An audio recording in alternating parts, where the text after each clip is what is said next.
Okay, meanwhile, President Trump reportedly toughening his terms for a deal with Iran, but says we're close to the finish line. We're making a great deal. We're going to make a great deal. Or we'll just go back and finish it off militarily. But this would go faster. It's probably better on a humane standpoint. There's something nice about it also. You know, save a lot of lives. Whether it's the other side or not, you save a lot of lives. But we're close to a very good deal. Chief Foreign Correspondent Trey Inks joining us now live from Tel Aviv with the very latest. Good morning, Trey. Yeah, hey guys, good morning. Reports indicate President Trump is holding the line in negotiations with Iran, demanding several amendments to the proposed agreement during a Situation Room meeting late last week. Now, the president spoke with Fox News over the weekend, indicating the United States is very close to a good deal. So we're getting what we want slowly. Very tough negotiators. It takes a long time. I'm in no hurry. I'd like to say I'm in a hurry because, you know, gasoline prices are going to come tumbling down. But if you're going to be in a hurry, you're not going to make a good deal. And slowly but surely, we're getting, I think, what we want. And if we don't get what we want, we're going to end it a different way. President Trump making clear the military option remains on the table if Iran doesn't sign his deal. Secretary of War Pete Hegseth traveled to Singapore, where he echoed President Trump's desire to reach an agreement with Iran, adding that the U.S. military capabilities are the most powerful incentive for Iran to give up its nuclear ambitions. So Iran knows very, very clearly what our expectations are, and that's on the negotiating team to deliver. They're coming in our direction. The talks have been productive. I think they know where it needs to go.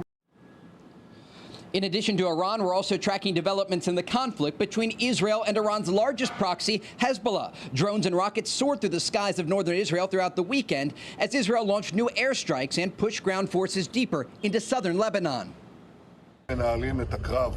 From here, the battle against Hezbollah in the north is being managed. And I must tell you that there are very impressive results here. Our forces have crossed the Litani. They have advanced to controlling positions.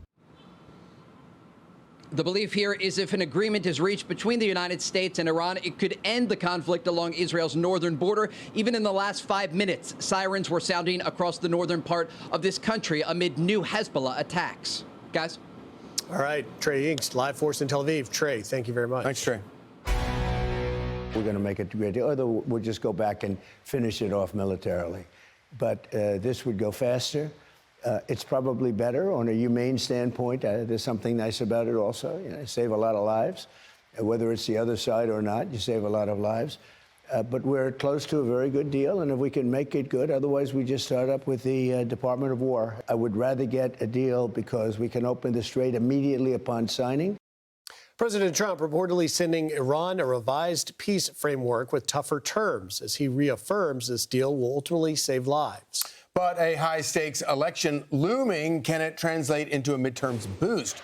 Radio host Rich Zeoli joins us now. So great to have you in studio, Rich. Yeah, great to see you. Good morning. So how much patience do you think the electorate has for the war going on? I think the patience is going to run out if by the end of the summer gas prices don't stabilize and go down. At the same time, though, the American people don't want to see this all being just for naught. Right. They want to see it done. They want to see it through. And remember something, you know, gas prices may be high, but we are the world's largest exporter of gas now, which is amazing. And the president made that point last night, which I love.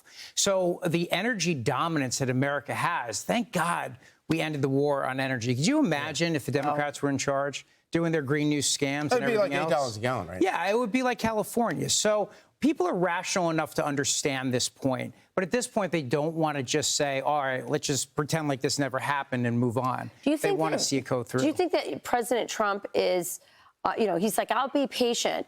But, I mean, he's a smart guy. He's seeing the polls. He doesn't want to see his agenda lost. Because if the Republicans lose in the midterms, the domestic agenda is over, I mean, in large part. And he has a lot more he wants to do. He wants this deal. You can tell he wants this deal. Do you think that that it's the midterms that are driving him towards this peace deal? Yeah, Rachel, there's 2 points. I mean, number one, if the Democrats get in charge, it's investigation after investigation. Yeah. Not only does the agenda drive to a halt, but it's, you know, impeachment all over again and everything else. The second part of it is he said yesterday to Laura Trump, he said, we never should have went into Iraq. this should not be Iraq. And Right. I was glad he reiterated that point. Yeah. Because the skepticism among people, especially on our side of the aisle, is this is going to be a long, protracted ground war, or we're going to rebuild Iran into a democracy. That's not going to happen. So once this deal is done and the Strait is open and there's no tolls because, there's no easy pass in the Strait of Hormuz, we can't have that, we can get back to life. And that's what people want, and hopefully That is sooner what rather people than want. later. Yeah, let's Rich, get it done. Let's turn here to James Tallarico, Yeah. because this Senate race in Texas is not only going to be, I think, the most expensive in history by the time it's done, but it's also really maybe the center of gravity about who controls that power you're talking about in the Senate. And James Tallarico, we're already hearing Tallarico is too liberal for Texas, and now there's the Talafrico T-shirts being made. Here, listen to the crowd chanting Talafrico in a rally. There's a T-shirt there, by the way. These are supporters of Tallarico. Listen. Talafrico, Talafrico. Now, this is a barbecue-eating vegan who believes in a non-binary God and 6 sexes, just among the few things. What do you make of this race? A vegan cannot win Texas. And even if he's not, if he's dating a vegan who's dating a vegan cannot win Texas, bottom line. Look, I mean, Griff, this is still a red state. And the media made such hype when the Cook Political Report, which is, very valid, said this was moving from the, likely Republican to lean Republican. It's still lean Republican. It's a red state. Ken Paxton has won the state 3 times statewide, right. 3 times. And all the nonsense about the investigations and everything, voters don't care about that at the end of the day. Tallarico's got to answer for not only those wacky positions, 6 genders, and the crazy stuff he said about, Jesus and everything else, but he also has to answer for being part of a party that would love to shut down oil. Yeah. So, there's the vegan factor, but there's also the oil factor, right? So we're talking about America being energy independent. And highly offensive. The things that he said about the Bible, about Jesus, I mean, super offensive. The beef here is people are saying, oh, you're going to spend a lot of money on this race.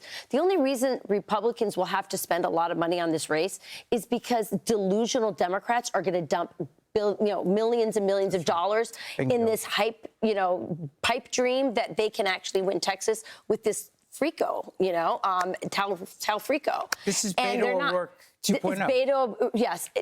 Ted Cruz had to spend a lot of money in Texas to win. And that's money that Democrats could spend somewhere else where they actually have it. But it's going to go red.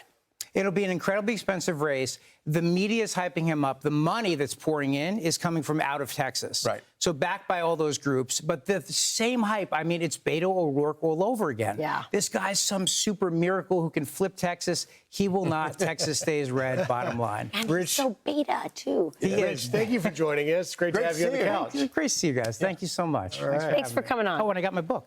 Oh, nice. Excellent. I just signed it for you. Yes, you did. Thank you. Thank you. All American Patriotism. It's available right now. Be sure to like and subscribe for all the Fox News latest on YouTube and catch full shows streaming now on Fox One.